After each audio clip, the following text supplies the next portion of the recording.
நீங்க சொல்றது எனக்கு தெளிவா புரியுது சார். அருமையான திட்டம், சூப்பர் சான்ஸ். ஆனா அது எங்க கோபியால முடியாதே. இத பாருங்க சார், நான் பெருமைக்காக சொல்ல, பிசினஸ் பொறுத்த வரைக்கும் எங்க கோபி ரொம்ப கெட்டிக்காரன். அதாவது இந்த பிசினஸ் சமூகத்துல பெரிய அந்தஸ்து புகழ் எல்லாமே ஓகே தான். ஆனா நம்மால ஒரு ஃபேமிலி பேடாச்சே, குடும்ப பறவை. குடும்பம்னா அவன் சம்சாரத்தை சொல்றான் சார். அவனுக்கு தெரிஞ்சது சின்ன உலகம், 2 எழுத்து, விஜி, சின்னஞ்சிறு உலகம் சார். அந்த சின்ன உலகத்துல வாழ்ந்தா போதும்னு நினைக்கிறவன் சார். இதோ பாருங்க, ஒரு கிணத்து தவளைன்னு அவனை சொன்னா கூட தப்பு இல்ல சார்.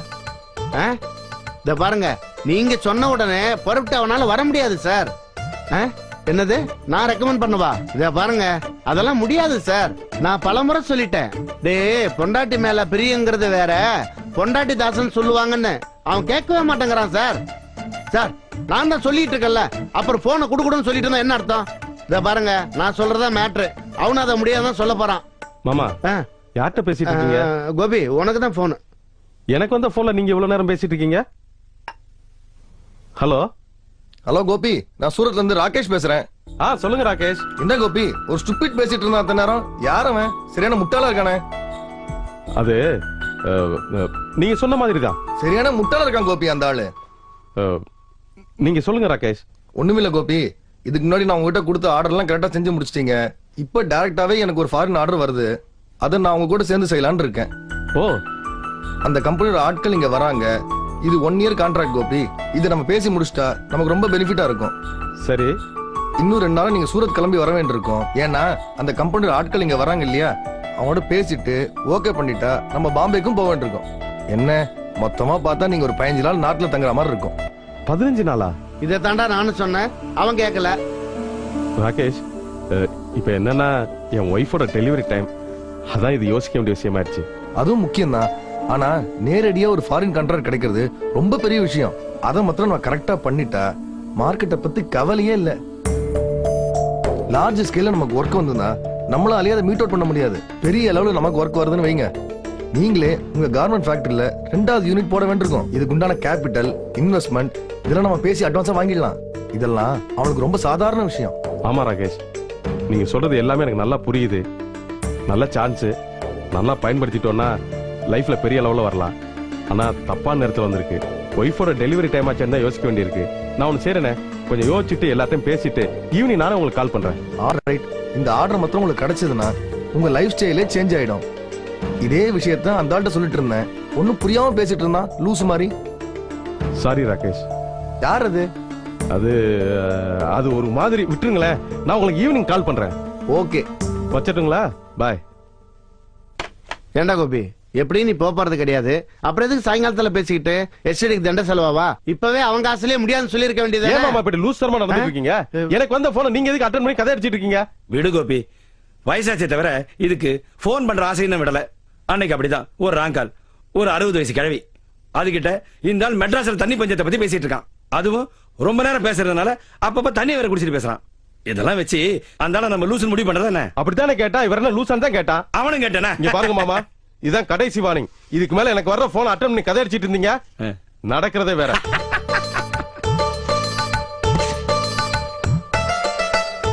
குமார், குமார், அவன் என்னமோ கோச்சிட்டு போறான், நீ என்னமோ யோசனை பண்ணிட்டு இருக்க.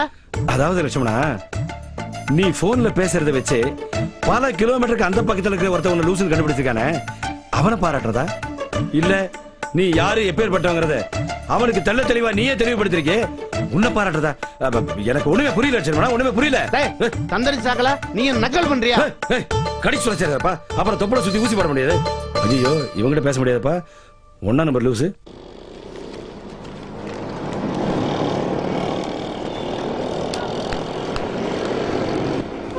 என்னடா செல்வம், நைட்லாம் தூங்கலையா? கண்ணெல்லாம் ஒரு மாதிரி இருக்கு. எங்க லோடு வரதுக்கு நைட்டு 1:30 மணி, அதுக்கப்புறம் இறக்கி வைக்கிறதுக்குள்ள 2:30-3 மணி ஆயிடுச்சு. அப்புறம் கொசுக்கடி, எங்க தூங்குறது? அப்ப நீ வேணா வீட்டுக்கு போய் ரெஸ்ட் எடுத்துட்டு அப்புறம் வா. இல்ல, இன்னைக்கு இன்னொரு 3 லோடு வருது. லாரி ஆபீஸ்ல வேற வேலை இருக்கு. அப்புறம் ஒரு முக்கியமான விஷயம்டா. சொல்லுங்க. அம்மா நேத்து நைட் என்கிட்ட பேசினாங்க. சரோ அந்த வீட்டுல இருக்கிறது அவ்வளவா நல்லா இல்ல, உடனே போய் கூட்டிட்டு வான்னு சொல்லிட்டாங்க. அட, ஆச்சரியமா இருக்கு. என்ன ஜம்முக்கு? தெரியல, ரொம்ப நாள் ஆச்சுல்ல, அந்த கோவம் எல்லாம் கொஞ்சம் குறைஞ்சிருக்கும். அது அம்மாக்கு சரோ மேல வருத்தம் கோவம் எல்லாம் இருக்கு. ஆனா பெரிய அளவுல வெறுப்பெல்லாம் ஒண்ணும் கிடையாதுடா. ஓ, அம்மாவும் அவங்க பக்கம் இருக்கிற நியாயத்தெல்லாம் எடுத்து சொன்னாங்க. அவங்க பக்கமும் நியாயம் இருக்குடா. ஒரேடியா அம்மாவை குத்தம் சொல்லிட முடியாது. சரி. என்னடா ஒரு தினசா சொல்ற? அம்மா பக்கம் நியாயமே இல்லங்கிறியா? ஐயோ, நான் அந்த விவாதத்துக்கே வரல. இப்ப அது தேவையும் இல்ல. அண்ணியை திருப்பி கூட்டிட்டு வர சொல்லிட்டாங்கல்ல, அது ஒண்ணு போதும். ஏன்னா இப்போதைக்கு அது மட்டும் தான் முக்கியம். நீ தாண்டா எப்படியாவது போய் பேசி கூட்டிட்டு வரணும். நானா? ஆமாண்டா, இன்னைக்கே போய் கூட்டிட்டு வந்துட்டா நல்லது. ஐயோ, என்னண்ணே, நான் இப்பதானே சொன்னேன் ஏகப்பட்ட வேலை இருக்குன்னு. 3 லோடு வரது இன்னைக்கு பகல்ல. அது மட்டும் இல்ல, லாரி ஆபீஸ்ல வேற ஏகப்பட்ட வேலை இருக்கு. இன்னைக்கு எப்படி போறது? அதுவும் சரிதான். ஆனா இன்னைக்கே கூட்டிட்டு வந்துட்டா நல்லது. ஏன்னா அம்மா மனசு சொல்ல முடியாது இல்லையா? திடீர்னு ஏதாவது யோசிச்சு வேண்டான்ட்டாங்கன்னா. அண்ணா இந்த மூட்டை செக் பண்ணிக்கங்க. இரு நான் பாக்குறேன்.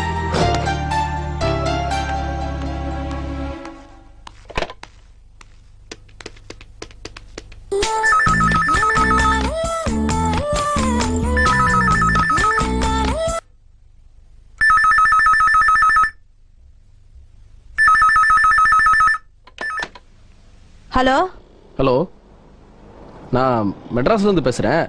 அங்க பக்கத்துல சரோஜா இருக்காங்களா? இருக்காங்க, ஒரு நிமிஷம் லைன்ல இருங்க.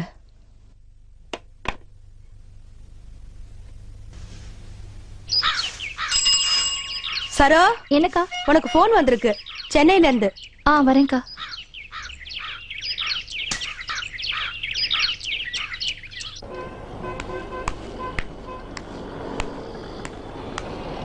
பேசுங்க.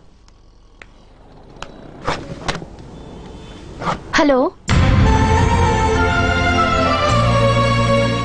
நான் சரோ பேசுறேன். யார் பேசுறது? நான் நல்லா இருக்கேன். நீ எப்படி இருக்க? நட்ராஜன் எப்படி இருக்கான்? நல்லா இருக்கோம். என்ன ஏதாவது கேட்டானா? தேடுறானா? பின்ன என்னங்க, கேட்காம இருப்பானா?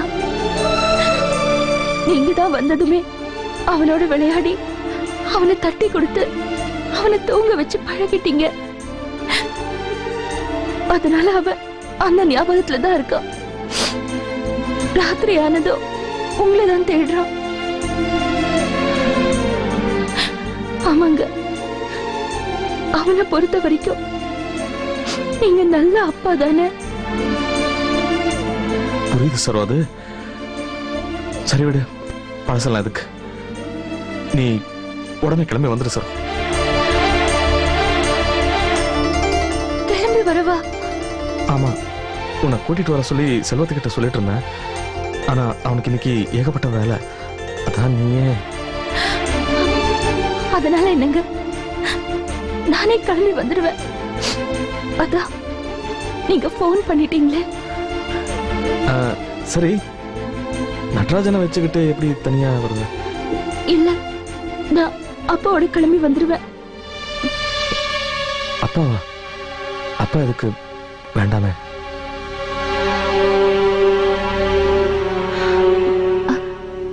அது இல்லைங்க, அப்பா விஜய கூட்டிட்டு தன வீட்டுக்கு போறதா இருந்தாரு. நான் உங்க கூட கிளம்பி வந்துடுறேன். தன வீட்டுல இருந்து ஆட்டோ பிடிச்சிட்டு வரேங்க. சரி சரோ, நல்ல யோசனை தான். உடனே கிளம்பி வந்துரு. சரிங்க. சரி.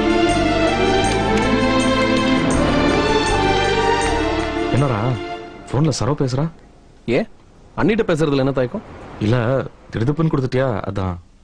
அப்படி இல்லைண்ணே, ஹலோ இல்ல நேர்லயே போய் கூப்பிட்டாலும் நீங்க உங்க வாயால அண்ணிக்கிட்ட வீட்டுக்கு வான்னு சொல்றதுல அவங்களுக்கு ஒரு சந்தோஷம், அதான் கொடுத்தேன்.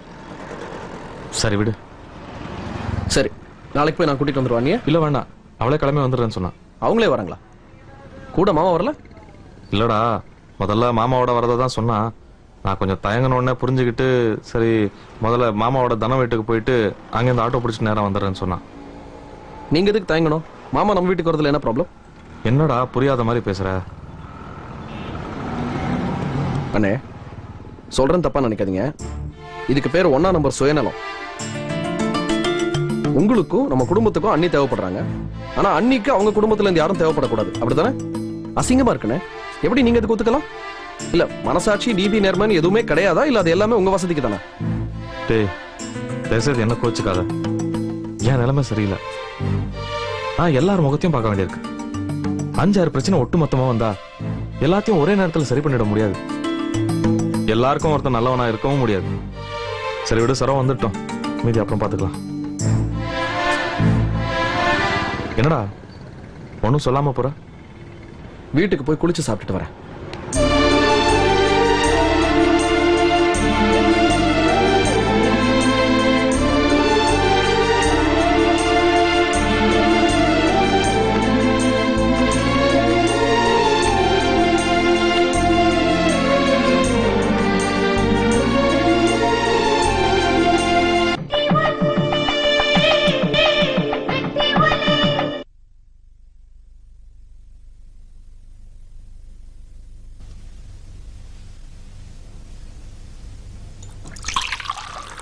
ஏண்டா சுந்தர், அப்பா, வாசுவ நீ பாக்குறியா இல்லையா? இது என்னப்பா கேள்வி? டெய்லி தான் அவனை பாத்துட்டு இருக்கேன். ஆமா, அவன் ஏதாவது சொன்னானா? எதை பத்தி? அப்பா வேற எதை பத்தி கேட்க போறாரு? நாம சத்திய பொண்ணு பாத்துட்டு வந்தோம்ல, அவங்க வீட்டுல அதை பத்தி எதுவுமே சொல்லலையே, அத பத்தி தான் கேக்குறாரு. அத பத்தி ஒண்ணுமே சொல்லலையே. ஏண்டா சுந்தர், நாம அவங்க வீட்டுல முறப்படி போய் பொண்ணு கேட்டு வந்தோம். அவங்க இதுவரைக்கும் எந்த பதிலும் சொல்லல. இப்படியே கிணத்துல கல்ல போட்ட மாதிரி இருந்தா எப்படிரா? இது யோசிக்க வேண்டிய விஷயம்பா. இதுல யோசிக்கிறதுக்கு என்னடா இருக்கு? உனக்கு என்ன குறைச்சல்? அம்மா, பொண்ணை பெத்தவங்க அவங்க. அது இல்லாம இப்ப அவங்க இருக்கிற சூழ்நிலையே வேற சிக்கலானதுமா. அவங்க சட்டுன்னு முடிவெடுக்க தயங்குறதுல ஆச்சரியமே இல்லம்மா. டேய், இது எனக்கு அவ்வளவா பிடிக்கலடா. நாம எவ்வளவு பொறுப்பா அவங்க கிட்ட போய் பேசிட்டு வந்தோம், அதே மாதிரி அவங்க பொறுப்பா இருக்க வேண்டாமா? இப்படி அமைதியா இருந்தா எப்படிரா? அப்பா, இப்ப என்ன? நான் சொல்லிதான் நாங்க போயிட்டு வந்தீங்க. என்னோட இன்ட்ரெஸ்ட் தான் நாங்க போனீங்க. அவங்க கிட்ட இருந்து பதில் வராதுல நானே கவலைப்படல. நீங்க டென்ஷன் ஆவறீங்க, விடுங்கப்பா. நீ என்னடா சொல்ற சுந்தர்? ஒரு முடிவு தெரிஞ்சாதானே நமக்கும் நல்லா இருக்கும். இல்லன்னா நம்ம குழம்பிக்கிட்டே தான் இருக்கணும். எதுக்குமா குழம்பணும்? நாம பேசி இத்தனை நாள் வரைக்கும் பதில் வரலனா அவங்களுக்கு ஆர்வம் இல்லைன்னு தானே அர்த்தம். அப்படி எடுத்துக்க வேண்டியதானம்மா. என்னடா இவ்வளவு சாதாரணமா சொல்ற? இதெல்லாம் கொஞ்சம் கூட முறை இல்லடா. நம்மளோட அந்தஸ்துக்கு இதெல்லாம் தேவையா? ஏமா அப்படி எடுத்துக்கிறீங்க? வேற எப்படிடா எடுத்துக்கிறது? நேர்ல போய் பொண்ணு கேட்டிருக்கோம், பதில கூட முறைப்படி சொல்லனா எப்படி? நாம என்ன அவளை இலக்காரமாவ போயிட்டோம்? அப்படி கிடையாதுமா. இப்ப அவங்க இருக்கிற சூழ்நிலை சரியில்லை, அதுதான் சொல்ல வந்தேன். என்னடா பெரிய சூழ்நிலை? அதையே எல்லாத்துக்கும் காரணமா சொல்லாத. அம்மா, டென்ஷன் ஆகாம நிதானமா யோசிச்சு பாரு. இப்ப அவங்க இருக்கிற சூழ்நிலையில கல்யாணம் பத்தி யோசிக்கிறதுலாம் பெரிய விஷயம். நாம போய் கேட்டுட்டு வந்ததாம தப்பு. அவங்கள தர்ம சங்கடத்துல மாட்டி விட்ட மாதிரி இருக்கு. பாவமா அவங்க. இதோட அந்த பேச்சை விடுங்க. தேவையில்லாம மறுபடியும் இதை பத்தி பேசி குழம்ப வேண்டாம்.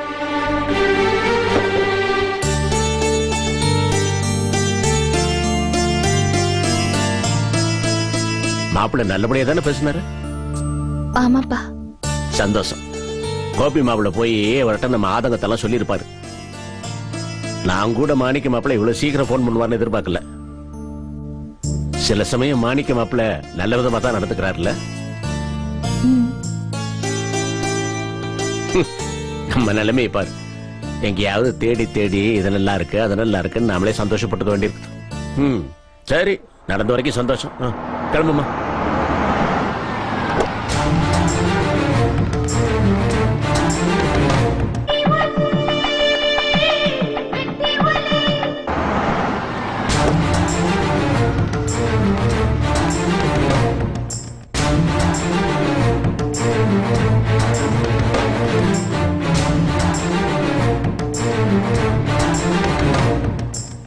வாங்க. வணக்கங்க. வாங்கம்மா.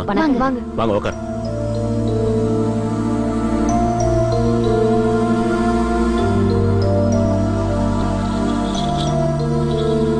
உட்காருங்கம்மா. என்னடா எப்படிமா இருக்க? நல்லா இருக்கியாமா? சரு, நீ இங்கதான் இருக்கியாமா? இப்போ கிளம்பலான்னு இருந்தேன். என்னங்க திடீர்னு இவ்வளவு தூரம் வந்திருக்கீங்க? ஏதாவது விசேஷமா? வந்த விஷயம் சொல்றது இருக்கட்டும்ங்க. வர்ற வழியில வீட்டுக்கு வந்தா நீங்க எப்படி வரவேற்பீங்க, முகம் கொடுத்து பேசுவீங்களான்னு ஒரே குழப்பமாவும் தயக்கமாவும் இருந்தது. ஆனா இங்க வந்தப்ப மனசார நீங்க வாங்கன்னு கூப்பிடுறத கேட்கும் போது மனசுக்கு எவ்வளவு சந்தோஷமா இருக்கு தெரியுமா? இல்லைங்க, நீங்க தயங்கி இருக்க வேண்டிய அவசியமே இல்லை. வாழ்க்கையில பல பிரச்சனைகள் வரும் போகும், அந்தந்த சூழ்நிலைக்கு தகுந்த மாதிரி அதெல்லாம் நினைவு வச்சுட்டு இருக்க முடியுமா? நீங்க என்ன பொறுத்த வரைக்கும் இன்னும் நண்பர் தான். வேண்டாதவங்களா இருந்தா கூட வீடு தேடி வந்துட்டா உபசரிக்க வேண்டியதான் நம்ம கடமை. என்னோட தயக்கம் எல்லாம் போயிடுச்சு. இப்ப நான் என்னைய ஆசுவாசப்படுத்திக்கிட்டேன். இருந்தாலும் என்னங்க வந்த விஷயத்தை எப்படி ஆரம்பிக்கிறதுன்னு தான் தெரியல. டக்குன்னு வார்த்தைகள் வரமாட்டேங்குது. எதுவா இருந்தாலும் சொல்லுங்க. ஐயா, இந்த வீட்டுக்கு நான் முதல்ல வந்தது உங்களுக்கு ஞாபகம் இருக்கா? என் மூத்த மகனா நினைச்சிட்டு இருந்த மாணிக்கத்துக்கு பொண்ணு கேட்டு நான் இந்த வீட்டுக்கு வந்தேன். இன்னைக்கு சரோவுக்கு குழந்தை பிறந்து அதுவும் நல்லபடியா இருக்கு. அதுக்கப்புறம் இடையில வர முடியாத அளவுக்கு பல பிரச்சனைகள், பல குழப்பங்கள். ரெண்டு பக்கமும் தப்பு இருந்தது. சில சமயம் ரெண்டு பக்கமும் அவங்களுக்குன்னு நியாயமும் இருந்தது. ஆனா இன்னைக்கு எல்லாத்தையும் மறந்துட்டு இன்னைக்கு உங்க வீடு தேடி வந்திருக்கேன். தயவு செஞ்சு நீங்களும் எல்லாத்தையும் மறந்துடணும்.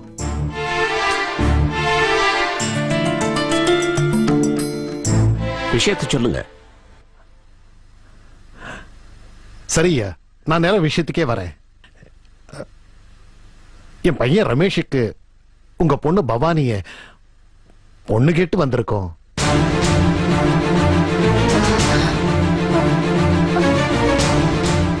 என்னையா அது எப்படி திடீர்னு வந்து இப்படி கேக்குறீங்க? உங்களை மாதிரி தான் விஷயத்தை கேள்விப்பட்ட போது நம்ப முடியாம நானும் அதிர்ச்சியானேன். என் பையன் இதை என்கிட்ட சொன்னப்போ எந்த மனநிலைமையில இப்ப நீங்க இருக்கீங்களோ அதே நிலைமையில தாங்க நானும் இருந்தேன். அப்புறம் நானே நிதானத்துக்கு வந்துட்டேன். சார், என்ன சார் இது? என்ன பேச்சுது? நீங்க சொல்றது அப்பாவுக்கு மட்டும் இல்ல, எனக்கும் ஆச்சரியமா இருக்கு. என்னால நம்பவே முடியல. என்ன இதெல்லாம்? ஐயா, நான் சுருக்கமாவே விஷயத்த சொல்லிடுறேன். என் பையன் ரமேஷ் உங்க பொண்ணு பவானிய முதல்ல ரவி வீட்டுல வச்சு பாத்துருக்கான்.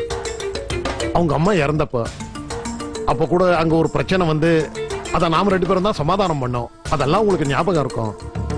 இப்ப பவானி அவன் மனசுல ஆழமா பதிஞ்சிட்டா. பவானி அடிக்கடி சந்திக்கக்கூடிய சந்தர்ப்பமா அவனுக்கு அமைஞ்சது.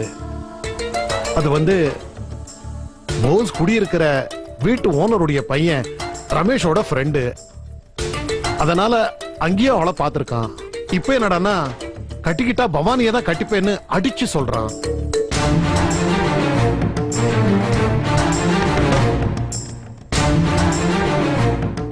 ஆனா பவானி என்னமோ படிப்புல தான் கவனமா இருக்கா. அவளுக்கு இதுல எந்த விதத்திலயும் சம்பந்தம் கிடையாதுங்க. சொல்ல போனா அந்த பொண்ணு பாவம் இவனுக்கே அறிவுரை எல்லாம் சொல்லியிருக்கு. ஆனா ரமேஷ் ரொம்ப பிடிவாதமா இருக்கா. நாங்க வேற இடத்துலயும் பொண்ணு பார்த்தோம். அதை எதையுமே ஒத்துக்க அவன் தயாரா இல்ல. பவானி தான் எனக்கு மனைவி, வேற யாரையும் நினைச்சு கூட பார்க்க முடியாதுன்னு சொல்றான். ஐயா, உங்க மனசுல என்ன இருக்குன்னு நீங்க சொன்னீங்கன்னா, இத பாருங்க, ஒரு விஷயத்த நான் சொல்லிடுறேன். நம்ம குடும்பங்களுக்கு நடுவுல நிறைய குழப்பங்கள் நடந்து போச்சு. அதெல்லாம் நான் மறக்கல. இந்த வீட்டு வாசப்படியை நான் மிதிக்கிறதுக்கு முன்ன எவ்வளவு தயங்கி இருப்பேன், எவ்வளவு யோசிச்சிருப்பேன். அதை நீங்க புரிஞ்சிக்கணும். அதை எல்லாத்தையும் மீறி இன்னைக்கு இந்த வீட்டுக்கு வந்து நான் பொண்ணு கேட்கிறேன்னா அதையும் நீங்க புரிஞ்சிக்கணும். புரியுதுயா, நல்லாவே புரியுது.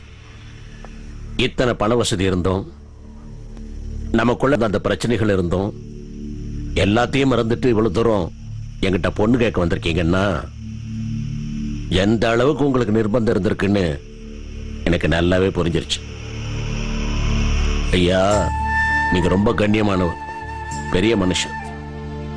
எத்தனையோ சந்தர்ப்பங்கள்ல நீங்க பெருந்தன்மையா நடந்துட்டத பார்த்திருக்கிறேன், மனசுக்குள்ள பாராட்டி இருக்கிறேன்.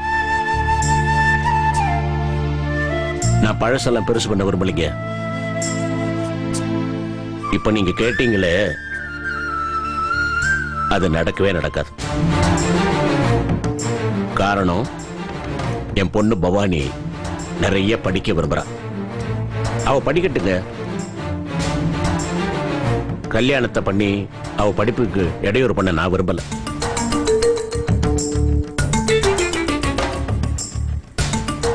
என்னோட மத்த பொண்ணுங்க விஷயத்துல நான் பண்ண தப்ப பவானி விஷயத்துல நான் பண்ண தயாரா. ஐயா, பவானியோட படிப்பு ஒரு பிரச்சனையா? அவளுக்கு கல்யாணம் முடிஞ்ச அப்புறம் நாம அது இல்லைங்க. அது மட்டுமே பிரச்சனை இல்ல, அதை விட ரொம்ப முக்கியமான ஒரு பிரச்சனை இருக்குது. அதை பத்தி உங்ககிட்ட பேச எனக்கு ஒன்னும் தயக்கம் இல்லை. ஏன்னா சரோவோட கல்யாணத்தை மாணிக்கத்தோட முன்ன இருந்து நடத்தி வச்சதே நீங்க தான்.